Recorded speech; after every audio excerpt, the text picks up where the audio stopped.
My sister banned me from her wedding because she thought her fiancé loved me, but I silently exposed the truth and shattered her perfect life. My name is Mule, 24, female, and I'm here because I really need your opinions.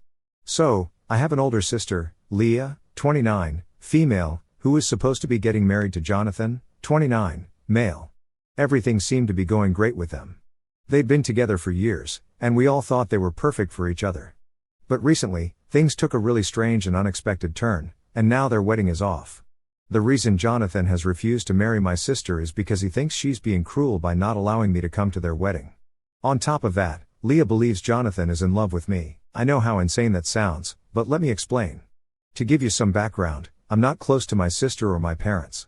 It's not like anything dramatic happened to cause a fallout, but once I got into college, I kind of drifted away from them. In fact, I've barely been home since I moved out for school. Most spring breaks, instead of going back home, I'd either travel or head to my grandparents' house. It just felt like a better option than dealing with the awkwardness that would come from being at home. The thing is, my parents and sister are completely different people from me. We've never really fit in with each other, if that makes sense. They've got their own little world that I don't really belong to. I've always felt like they never understood me and honestly never even tried. I remember growing up, they would all bond over stuff that I didn't care about. And whenever I brought up something I was interested in, it was like I was speaking a foreign language. They just never engaged. They'd listen, nod, and change the topic back to whatever they were interested in. So, after a while, I stopped trying. Here's the thing that hurts the most, though. When I started pulling back from them, they didn't even try to reach out to me. It was like they were perfectly okay with me distancing myself. Almost like they were happy to have me out of their lives. And honestly, that stung. You'd think family would notice when one of their own is slowly drifting away, but they didn't seem to care. It just confirmed what I'd felt all along, that I didn't really belong with them. I got to the point where I only visited them for the major holidays, birthdays, and other celebrations. But even then, it felt more like I was just a guest in their lives. I'd show up, do the family thing, and then leave. The conversation was always polite, but surface level. There was no warmth, no connection. And my sister Leah and I never had that close bond that a lot of siblings have. She's always been the golden child in the family. The one who followed the path my parents wanted, did everything right, and fit perfectly into their world. I was always the odd one out, the black sheep. It's not that they're bad people or anything, but they can be real bullies in the way they subtly put me down. You know, those little comments that seem innocent on the surface, but hit deep. Yeah, that's what I'd get. So, over time, I figured it was just better to spend as little time with them as possible. Why put myself in a situation where I feel unwelcome and out of place? The thing is, last Christmas, Jonathan joined us for Christmas dinner, and honestly, it was the first time in a long time that I didn't feel completely invisible. My family has this way of making me feel like I don't belong, like I'm an outsider in my own home. But Jonathan didn't treat me like that. He was genuinely nice to me. He talked to me like I was a normal human being, not like the weird black sheep that I always feel like around my family. At first, I didn't think much of it. I mean, it was just basic decency, right? But for some reason, this really bothered Leah. It's not like Jonathan and I were having some deep intimate conversation. We just talked about random stuff, travel, school, some funny things that happened at work, you know, normal stuff. But Leah, she immediately got weird about it. She gave me these icy looks throughout dinner, but I didn't think too much of it. That was until later in the evening when she straight up confronted me. I'll never forget it. She pulled me aside and said, "I know what you're doing. You've always been jealous of me, and now you're trying to steal my man." I was honestly in shock. I mean, what? Steal her man? Where did that even come from? I laughed it off and told her she was being ridiculous, but she didn't drop it. She kept going on about how Jonathan was acting different when he was around me and how I was being too friendly with him. I didn't even know how to respond. It was such an insane accusation. Like, where was this even coming from? Leah has always had this thing where she's the center of attention. She's the perfect one, the one who my parents adore. And I get it. She's their golden child. But accusing me of trying to steal her fiancé, that was a new low, even for her. I tried to brush it off though, like I usually do with her drama. It's not like we're close anyway. So, I figured she was just being paranoid or insecure for whatever reason. But here's the thing. After that night, things got weird between all of us. Leah became even more distant, which I didn't think was possible. We were never close to begin with, but now it was like she was actively avoiding me. If I tried to talk to her, she'd give me these one-word answers or act like she couldn't be bothered. At family gatherings, she'd be glued to Jonathan's side, almost like she was marking her territory. It was ridiculous. Jonathan, on the other hand, acted like nothing had changed. He was still polite, still friendly, and still normal around me. I guess what really bothers me is how quickly my family seemed to side with Leah on this. I mean, no one ever said anything directly to me, but there were little signs. My mom would give me these weird looks whenever Leah and Jonathan were around. My dad, who's usually pretty neutral, started making more comments about how it's important for family to support each other or how relationships need to be respected. It was all very passive-aggressive. It's like they were all buying into this idea that I was somehow a threat to Leah's relationship. And the more I thought about it, the more it made me angry. I've never been the type to get involved in anyone's drama, let alone my sister's relationship. I mean, I barely even talk to Leah outside of family functions. So, why would I suddenly be interested in her fiancé? It made no sense. A few months later, I found out from my grandparents that Leah was actually engaged. Yep. My own sister didn't even bother to tell me she was getting married. I mean, at this point, I wasn't exactly expecting her to send me a personalized invitation with hearts and glitter or anything, but still, finding out from my grandparents felt like a punch to the gut. You know, the kind that confirms everything you already suspected about your family not caring about you. I guess I've been holding on to some small hope that even with all the tension and distance, she'd still consider me part of this major event in her life. I thought, hey, we're sisters, right? Even if we're not close, I'm still her family. But no, that was clearly too much to ask for. I didn't say anything to Leah when I found out about the engagement. At first, I thought maybe she was just busy with wedding planning, or maybe it slipped her mind to tell me. I know that sounds naive, but for some reason, I was still giving her the benefit of the doubt. I figured maybe she'd call me eventually, or maybe I'd at least get a last-minute invitation in the mail. But days turned into weeks, and nothing.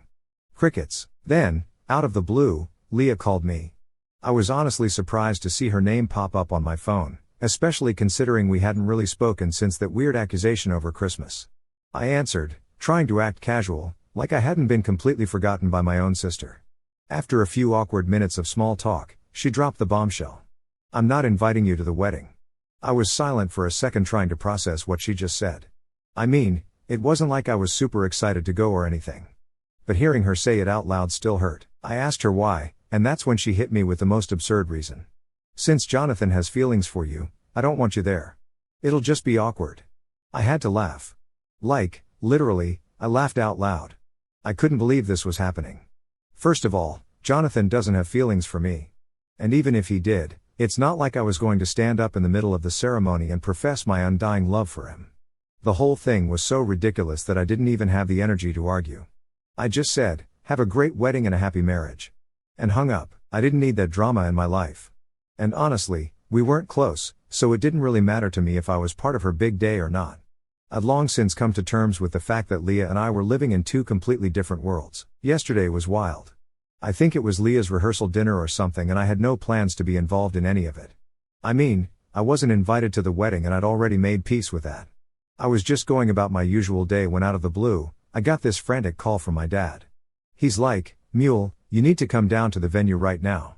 No explanation, no details, just a demand for me to drop everything and go. Naturally, I was confused and asked what was going on, but he completely refused to tell me, just kept repeating that I needed to come immediately. At this point, I wasn't exactly feeling generous with my time or patience. This was the same family that had excluded me from the wedding, treated me like an outsider, and basically made me feel like I was the villain in Leah's twisted little drama. So, I told him straight up, I'm not coming there just because you tell me to. And I hung up. Not even 5 minutes later, my phone started buzzing again. This time, it's Leah. Now, I hadn't spoken to her since the whole wedding invite drama. So, I was already dreading whatever nonsense she was about to throw at me, but what she said next, I couldn't believe it. Apparently, Jonathan, her fiancé, had straight up refused to marry her.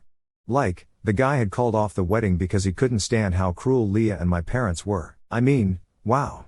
The guy actually had the guts to see through all their BS and walk away. I was low-key impressed, but of course, Leah wasn't calling to apologize or anything. Nope. She had a completely different reason for reaching out. She wanted me to show up at the rehearsal dinner or whatever was left of it and pretend like we were one big happy family. The kicker, she wanted me to lie and say the reason I wasn't at the wedding was because I didn't want to be there, not because she had banned me. Basically, She wanted me to cover for her and make it look like everything was still picture perfect, even though her entire relationship was crumbling. I almost laughed in her face. I mean, after everything she put me through, accusing me of trying to steal her fiancé, not inviting me to the wedding, treating me like garbage, she now wanted me to swoop in and save the day. The sheer delusion of it all was mind-blowing. I flat out told her, "You're out of your mind if you think I'm going to do that." I could practically hear her jaw hit the floor through the phone. She tried to argue, but I didn't stick around to hear it. I hung up, put my phone on silent, and went to sleep like a baby. Jonathan calling off the wedding is like the ultimate karmic justice. I don't know the details of why he finally snapped, but I have a pretty good idea. Leah and my parents have always been controlling, manipulative, and frankly pretty mean-spirited. They've never been able to see past their own egos long enough to care about how their actions affect others. I guess Jonathan finally had enough. I almost feel bad for the guy, almost. What really gets me though is how quickly Leah and my parents turned to me for help once things started falling apart. It's like they realized, oh wait, maybe we do need Mule after all. Funny how that works, huh? They didn't care about me when they were planning their perfect wedding, but the second the rug gets pulled out from under them, suddenly I am important again. Today was unreal.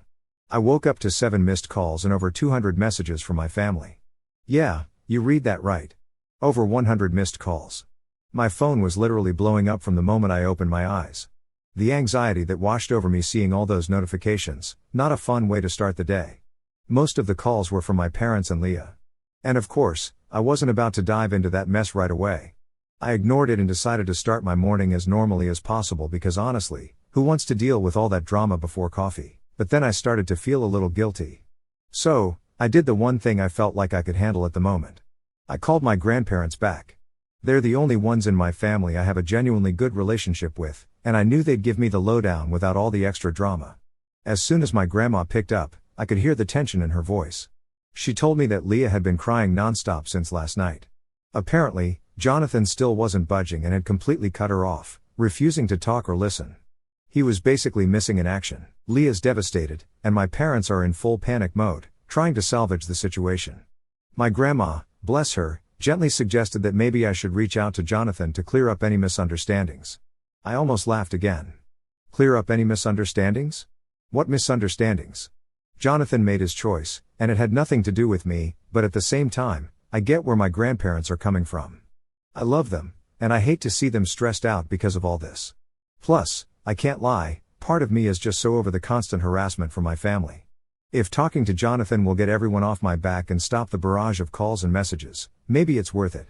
What do you guys think? So, almost an hour after I made the post, I was trying to relax and clear my head. I thought maybe the drama would die down a bit after I ignored all their calls and messages, but nope. My doorbell rings and when I check who's there, it's my entire family. My parents, Leah and Jonathan. Yep. They showed up unannounced and I was not ready for whatever was about to happen. They told me they wanted to come inside and talk like this was some kind of intervention or something. But honestly, I wasn't about to let them into my personal space, especially not after everything that had gone down.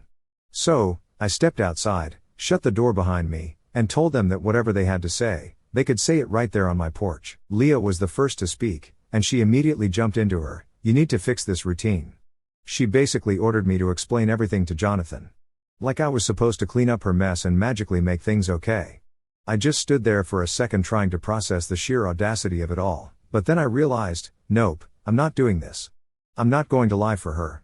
I'm not going to twist the truth to make her look good when the reality is she's been awful to me for years. So, I turned to Jonathan and laid it all out. I told him the truth that Leah had accused me of trying to steal him, that she banned me from the wedding because she thought he had feelings for me, and that this kind of behavior from my family wasn't new. It's been like this since we were kids. The manipulation, the blame, the toxicity, it's all part of the package. Jonathan stood there listening quietly, and I could see the wheels turning in his head. But then, out of nowhere, Leah completely lost it. She slapped me like a full-on open-handed slap across the face. I was shocked, but my first instinct was to slap her right back. I mean, come on. I've put up with her nonsense for years, and now this. But just as I raised my hand, Jonathan stepped in, grabbed Leah by the arm, pulled her aside away from me, and they started talking in harsh tones. I couldn't hear everything, but it was clear that things were about to get even messier. A few minutes later, Leah came back, and she was crying, like really crying. She looked at all of us, me, my parents, and Jonathan, and said that the engagement was officially over. Jonathan had broken things off for good. He told her they shouldn't see each other anymore, and he left. Just like that, he walked away, leaving Leah standing there in tears, and honestly, I did feel a little sorry for her in that moment. As much as we've never gotten along, and as much as she's hurt me, I don't think anyone deserves to have their engagement broken off like that. It was a brutal, raw moment, but at the same time, I couldn't ignore the fact that this breakup was the result of her own actions.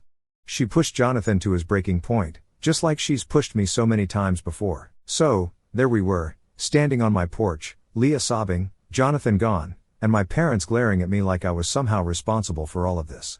I could feel their judgment and their disappointment, like they were blaming me for the fact that Leah's life was falling apart. It was like they thought I was the one who had caused the breakup, not Leah and her behavior. I didn't know what to say, and I definitely didn't feel like standing there any longer. So, I just awkwardly mumbled something about needing to go inside. I turned around, walked back into my house, and shut the door behind me, leaving them all standing outside. As soon as I closed that door, I just sat down and tried to process everything that had just happened. It felt like a scene out of a soap opera. But this was my actual life. I haven't heard anything from my parents or Leah since they left. I'm sure they're furious with me. And honestly, I don't know what comes next. Hi guys. So, a lot of you wanted to know more about what my childhood was like and why I've been so distant from my family for so long. Honestly, I didn't get into it in my original post because it's a pretty long story, but I figure now is as good a time as any to unpack a little of it. Maybe it'll help me understand things better, too. So, here's the thing. I have social anxiety disorder. Growing up, I always felt like something was off with me, but I never had the words to explain it. My parents, though, they were old school kind of people who believed mental health issues were just excuses. They'd say things like, "You're just being dramatic," or, "You need to toughen up." If I was ever visibly anxious or having a panic attack, they'd call me weak or lazy, like I was choosing to feel that way.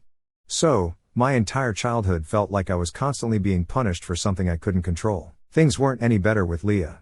She wasn't just a golden child in our family. She was popular at school, too.